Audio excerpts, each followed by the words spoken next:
One વિભાગના અધિકારીઓ જ્યારે એમને ત્યાંના લોકોને જો ખેતી કરવા દેતા હોય તો સાગબારા તાલુકાના જે ખેડૂતો છે એ લોકો પણ આ વર્ષોથી ખેતી કરતા આવ્યા છે. એટલે ક્યાંક ને ક્યાંક વિષય એવો બનતો હશે કે જ્યાં એનું સુખદ નિરાકરણ લાવવા માટે માન્ય સાંસદશ્રીએ વચ્ચે આવવું પડ્યું છે. એટલે આ એક જનપ્રતિનિધિ તરીકે માન્ય સાંસદશ્રીનો વિસ્તારનો પ્રશ્ન છે. એટલે એ જનપ્રતિનિધિ તરીકે સરકારમાં એમની જ રજૂઆત 100% શક્ય બની શકે છે અને એમને જે રીતના રજૂઆત એમણે કરી હોય એ રજૂઆતના આધાર ઉપર જ સરકાર આખા નિર્ણયો લઈ શકતી હોય છે.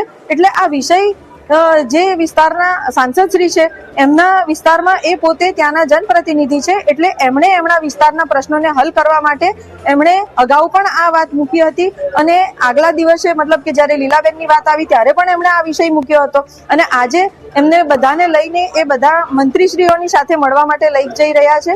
ત્યારે આ વિષય જનપ્રતિનિધિત્વનો છે કે જેમણે એમને ચૂંટીને મોકલ્યા છે. એટલે જે પણ કોઈક એમને જનપ્રતિનિધિ તરીકે મોકલ્યા છે એટલે આ વિષય મૂકવાની જવાબદારી પણ એમની જ હોય છે.